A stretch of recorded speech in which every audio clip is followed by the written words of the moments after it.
আহমাদুহু ওয়া নুসাল্লি আলা রাসূলিহিল কারীম, আম্মা বাদ। সম্মানিত এলাকাবাসী, আমরা গত বছরে যে রেজাল্ট মাদ্রাসায় দ্বিতীয় পরীক্ষার ফলাফল অর্জন করছে, এইগুলারে আপনারা সামনে পেশ করলাম। তো অবশ্যই ইনশাল্লাহ আপনারা সামনে এই রেজাল্টগুলো আরও আগে দেওয়ার আমরা দরকার ছিল। তো মাদ্রাসার বিভিন্ন কাজে আমরা দিতাম পারছি না বর্তমান। আর কাজপাড়ি আলোর পেইটর মৌলানা মামুন সাহেব, কারি মামুন সাহেবও আমরা পাইছি না। তো হুজুরলাকে এখন যোগাযোগ করি আনিয়া এখন এই মুহূর্তে আপনার সামনে আমরা লাইভ আইছি। আমরা মহসিন সাহেব হুজুর দামাত বারকাতুহু আসেন, হুজুরের কথা হইবা। আর আমি সংক্ষিপ্ত আকারে মাদ্রাসার ফলাফলগুলা আপনার সামনে পেশ করলাম। মাদানিয়া কিন্ডারগার্টেন্স ও মাদ্রাসা শিক্ষা বোর্ড বাংলাদেশ বৃত্তি পরীক্ষার্থীর ফলাফল আমরা মোট দিয়েছিলাম 30 জন। তো আলহামদুলিল্লাহ আপনারা দুয়ার বরকতে 21 জনের বৃত্তি পাইছেন, মমতাজ হয়েছেন। আর বাকি 3 জনের প্রথম বিভাগ। এভাবে আর একটা বোর্ড আছে, যে বোর্ডের নাম হল মুশাহিদের কওমি মাদ্রাসা শিক্ষা বোর্ড। এই বোর্ডও আমরা দিয়েছিলাম 16 জন পরীক্ষার্থী। তো আলহামদুলিল্লাহ এই 16 জনেও মমতাজ হয়েছেন, বৃত্তি হয়েছেন। এমনকি বোর্ডের মধ্যে সারা বোর্ডের মধ্যে আমরা মাদ্রাসার 1 নম্বর আইছি। কারণ আমরা পূর্ব সিলেট আজাদ আরবি শিক্ষা মাদ্রাসা বোর্ড, এই বোর্ডও আমরা দিয়েছিলাম 14 জন। তো 14 জনের মধ্যে 10 জনের মমতাজ হয়েছেন আর 4 জনের প্রথম বিভাগ। তো মোট পরীক্ষার্থী হইল কি আপনার 53 জন, 47টা বৃত্তি আর 6টা প্রথম বিভাগ। তো আলহামদুলিল্লাহ আপনারা মাদ্রাসার ফলাফল অত্যন্ত ভালো। আপনারা যেভাবে সহযোগিতা করা আমার আপনার এলাকাবাসীর কাছে আপনারা মাদ্রাসার দিকে সুনজর রাখতা। আর বর্তমানেও মাদ্রাসাতে আমার লেখাপড়া শুরু হয়ে গেছে।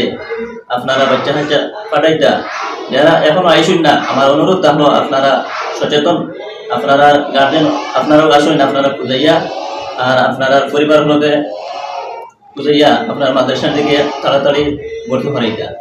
আর এখন এই মুহূর্তে আপনার সামনে আমরা মাদ্রাসার মুহতামিম হযরত মাওলানা দিলুর রহমান সাহেব দামাত বারকাতুহু আলিয়া হুজুরে আপনার সামনে কিছু কথা বলবেন।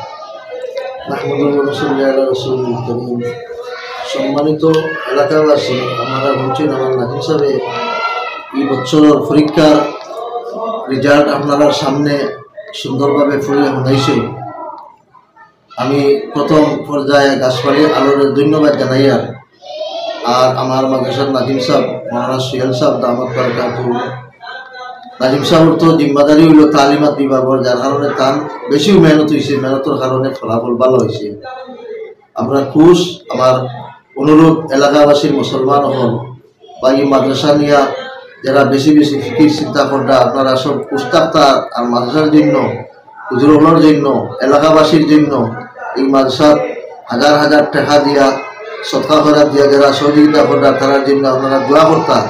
আর আপনারা ছাত্রছাত্রীদের লাগিয়া মাসাত ফাটানির ব্যবস্থা করতা। আমরা হিফসাঘাত উন্নত মানের হাবিজ সাহেব এখন আনছি।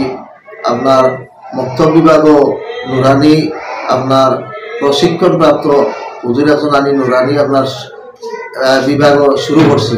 ইনশাল্লাহ আপনারা ছেলে সন্তানগুলোরে দিবা, এটা বেকার দিতে নাই, হুজুর হলে লেখাপড়া সুন্দর মতো করাইবা। আর মাদ্রাসার অনেক জায়গা জরুরত আছে, এটা আপনারা জানরা দেখরা। আমার অনুরোধ, মাদ্রাসার কোথায় বসাইবার জায়গা নাই, আমরা বিল্ডিংয়ের কাজ শুরু করছি।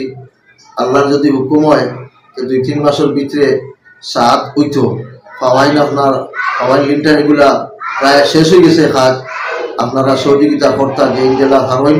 বর্তমানে আমরা উপস্থিত 60 টন রডর দরকার, 60 টন রডর দরকার।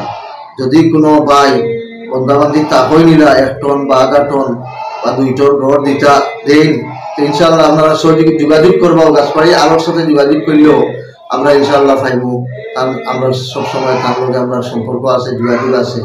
যদি কোনো ভাই বেকার দিত নাই, আমার অনুরোধ আপনার কাছে এই কাজগুলো আপনার আশা হইতো। আর সামনে যদি দোয়া করতাম মাদ্রাসার যত উন্নত ফল আছে, লেখাপড়া সব কিছু আল্লাহ সুন্দর করার ব্যবস্থা দিতা।